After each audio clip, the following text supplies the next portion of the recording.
Hello my dear friends, you're on the Military Summary channel. On this short video we're going to discuss the most important events that took place during the previous night of the local time. First we're going to start with Ukraine with global updates. We have a few new videos about the Ukrainian mobilization. For example, these scenes we received from the city by the name of Chervantsy that located on the western part of Ukraine. Another morning, probably the Saturday's morning or Friday's morning of the local time, of course, and Ukrainian soldiers and officers of the TCK organization, this recruitment organization, are hunting people who were walking down the streets, along the streets during the day. But when talking about this case, the Ukrainian man managed to survive and managed just to run away, and he wasn't captured. So this is the situation, how the Ukrainians think and want to fight for Ukraine and to be mobilized. Another episode we got from Dnipro, the city along Dnieper River. When talking about this case, we see significant number of TCK officers. They're moving from one residential area to another. As you can see, significant number, not just the officers of TCK, but military forces, police forces. The main purpose, of course, to support the TCK officers, let's say to give some protection to them, because we know that sometimes the angry Ukrainian can start fighting with them, and of course this is the situation that Ukrainian authority wants to avoid. We see the beginning of that operation. Every single Ukrainian soldier and from TCK officer has his own personal gun, a rifle, for security and reasons. But this is not the most important thing. Another important thing update is coming from Kiev. On this video, on this let's say photo, we can see the chats and conversation between Ukrainians, between authorities from that organization, recruit organization, and they're saying that by the 28th of December, the Ukrainian authorities are planning to start establishing roadblocks all over the entire Ukraine. And the main purpose of these roadblocks is to stop the Ukrainians and to send them to the combat line, to the training centers and so on. So we see that situation is getting worse, but as I understand, the Ukrainians do have plans to start, let's say, maybe the final counteroffensive operation that is going to take place the next year. And the question I have, we understand and we have figured out everything about mobilization. The question I have, what the Russians are planning to do. Because if the Ukrainians start mobilization process, obviously they need to increase the recruitment process as well. Either they need to increase, let's say, the salaries or something like this to have, let's say, more soldiers every day, or maybe the Russians also need to think about the beginning of mobilization. Now we're moving to the situation on the ground, and first we're going to talk about Kherson direction. As you can see, according to information we have, the Ukrainians intensified their activity, their attacks against the Russian forces on this bank of the river. So as we can see, the Ukrainians don't want to leave Krynki foothold. They want to hold this territory as long as possible, and now we see at least 1, 2, 3, 4, 5, 6, 7, 8, 9 cases of FPV drone strikes just during the previous night. If we increase the number of days since the beginning of December, we can see the entire configuration of clashes on this area, and the picture tells us that we can't say that the Russians do have complete superiority in this area. We can say that the number of icons is around 60 maybe to 40 or 55 to 45, of course in Russian favor, but the gap is too slow. Furthermore, as you remember, on Kherson direction during previous few days ago, the Ukrainians managed to shut down Russian Su-34. We still haven't received any geolocated proof of that, but this situation with destroyed Su-34 forced the Russians to stop any aviation bombardments of this territory. And this is very important, because without bombardments with FAB-500, FAB-8500, there are less chances for the Russians to force the Ukrainians to step back from this area. Now we are moving to Zaporozhye direction. We have very interesting details. Just one geolocated video. On this video we can see the Ukrainian FPV drone strike. The Ukrainian FPV drone of 65th Mechanized Brigade attacked the Russian positions in the western part of Robotyne. This video, there is nothing special in this video. The only reason we are using this video is to show the combat line and to confirm the Russian presence. Probably we can even say on the western outskirts of the village. As we discussed, the Russians are planning to counterattack Robotyne, and according to my understanding, the direction of the strike is going to be something like this. This will allow the Russians to cut the main supply road that goes to Robotyne. So this is the situation in this area. Now we're moving to the South Donetsk direction. We have a few videos of the ghost towns. This is Ugledar. The Ukrainian soldiers walking along the street, they were talking about the situation, they were making video, they were laughing. So we there have a very nice, probably even mood. They're not like suppressed or not aggressive. They're happy from one point of view, we can say. Anyway, this is another host town in Ukraine, and probably this is not the final host town. Probably there are going to be more during the 2024. When talking about Novomikhailovka, we have also the footage of the ghost town. On these scenes, we can see the results of Russian FAB-500 bombardment. If you remember, just yesterday we discussed how the Russians launched a very powerful artillery preparation. They almost reduced the village to ruins. This is the Orthodox church. Like 70% of this church was destroyed, as you can see. So, and once again, if we increase the number of updates, where I'm talking about this artillery preparation, almost the entire village was under very heavy fire. We still haven't received any updates whether there was attack after that artillery preparation or not. But anyway, we know for sure that sooner or later the battle will be moved to the central part of the village, and soon we're going to start receiving more and more updates from this territory. A very heavy, powerful bombardment, as you can see.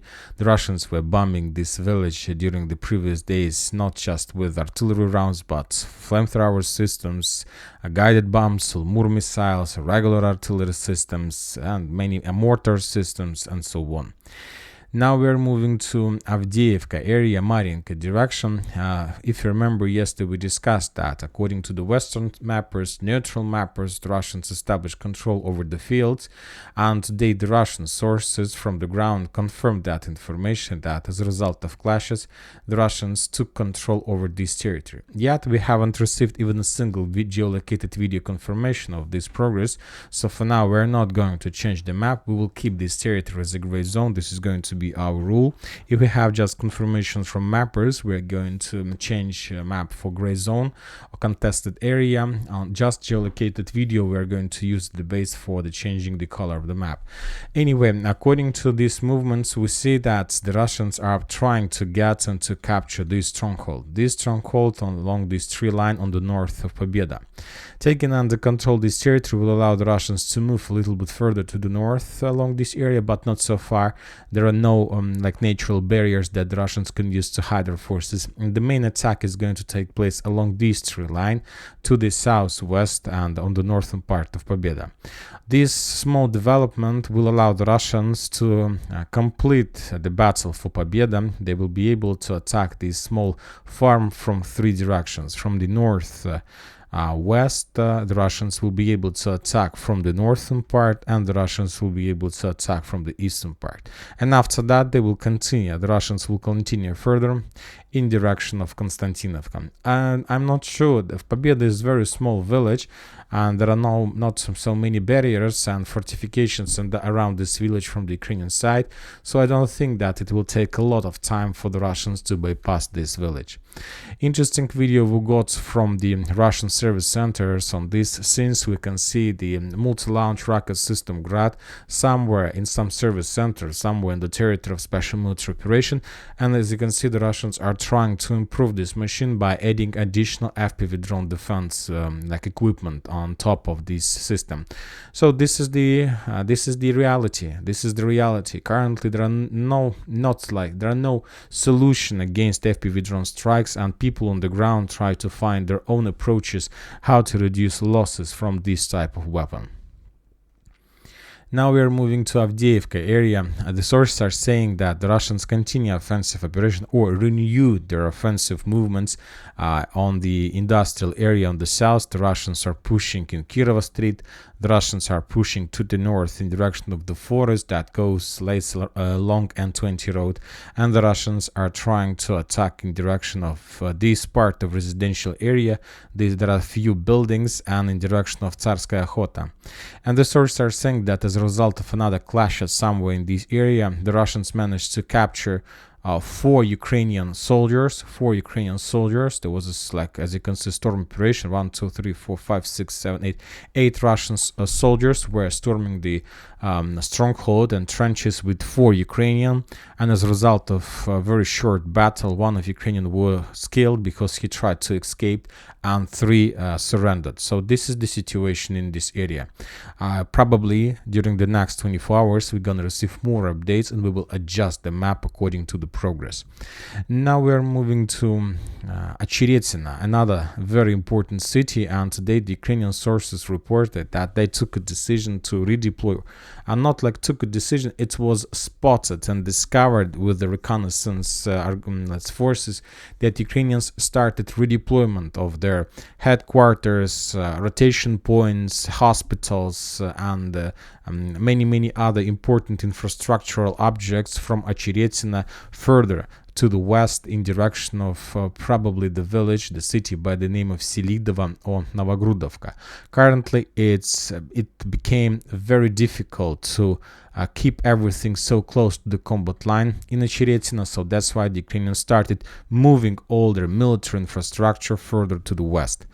And now we are getting to Bakhmut Artyomov's direction. Once again, more and more sources are saying about the Russian significant progress in the vicinity of Bogdanovka.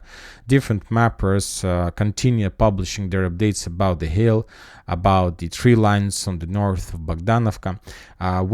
Today, for example, we got some clarification about the hills. The Russians haven't managed to answer because it would be too big progress for them, but as a result of clashes, according to some mappers, currently the Russians control something like this in Bogdanovka, and this is the territory that is not geolocated. Every single line was geolocated, so that's why we will keep this territory in the gray zone until we get the real proofs, and then we will change and adjust the map. Other sources are saying that Ukrainians launched a counter-offensive operation using 2 tactical battalion group, and they were moving in direction of Hrumovo. And we got this report this morning.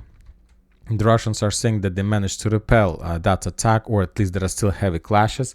And according to the Russians, half of armored vehicles that were involved in that attack has been already destroyed by the time I start making this video.